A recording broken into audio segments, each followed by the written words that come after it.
हिमाचल प्रदेश में भूकंप के ये तेज झटके, धरती यहां पर हिली है। मंडी में ये तेज झटके महसूस किए गए, जिसका असर कई जगहों तक देखने को मिला है। तो ये बेहद तेज झटका हिमाचल प्रदेश में महसूस किया गया। पहाड़ी इलाका है, ऐसे में जब यहां पर इस तरीके से अर्थक्वेक महसूस किया जाता है, लोग बेहद ज्यादा डर जाते हैं। जिस तरीके से लगातार हम देख रहे हैं अर्थक्वेक की खबरें बढ़ती चली जा रही हैं, जगह जगह अर्थक्वेक की फ्रीक्वेंसी भी बढ़ती चली जा रही है। ऐसे में लोगों में डर और दहशत का माहौल। 3.4 की तीव्रता का यह भूकंप था।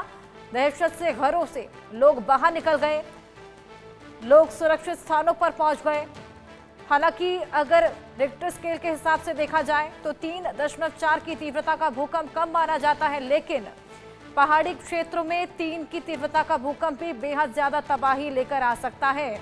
हालांकि किसी भी तरीके की कोई जनहानि या नुकसान की खबर अभी तक नहीं आई है, लेकिन जिस तरीके से लगातार हम देख रहे हैं, म्यांमार में भूकंप के झटके लगातार देखे गए, थाईलैंड में भूकंप के झटके देखे गए, आए दिन नेपाल की धरती भी हिलती हुई नजर आती है। लद्दाख में भूकंप के झटके देखे गए थे, दिल्ली एनसीआर में कई भूकंप के झटके आए और अब हिमाचल प्रदेश की धरती कांपी है। तो यहाँ पर लोगों में डर का माहौल बन गया है। लोगों के लिए समझना मुश्किल हो गया कि आखिर इतने फ्रीक्वेंटली अर्थक्वेक क्यों महसूस किए जा रहे हैं।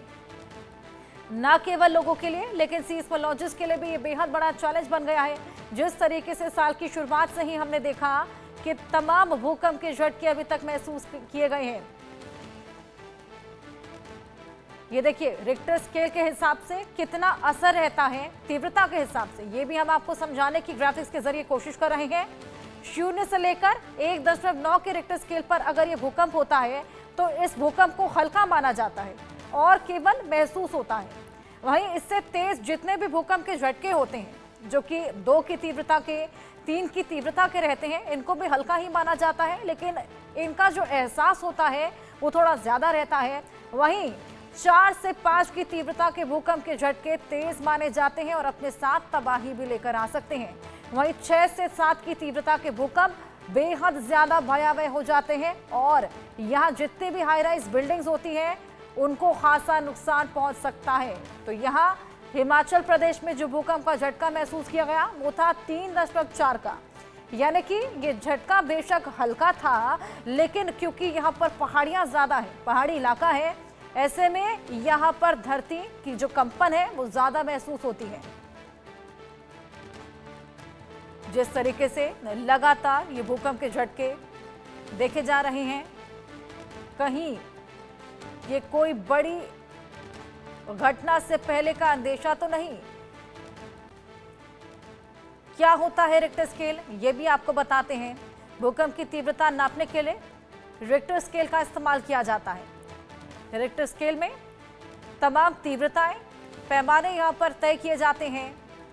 जैसे कि मैंने आपको अभी बताया, 1 से लेकर 2 की तीव्रता के भूकंप के झटके कम माने जाते हैं। वहीं 2 से लेकर 3 के तीव्रता के भूकंप के झटकों को कम, लेकिन उनका एहसास ज्यादा होता है। वहीं 3 से ऊपर के जितने भी भूकंप के झटके होते हैं वो अपने साथ भारी तबाही भी ला सकते हैं। 7.7 की तीव्रता का जो भूकंप का झटका म्यांमार में आया था, उसके बाद क्या मंजर बना वो तो हम सभी ने देखा। लेकिन जिस तरीके से लगातार भूकंप के झटके आए दिन देखे जा रहे हैं, जो फ्रीक्वेंसी बढ़ गई है, ऐसे में लोगों में दहशत का खासा माहौल है।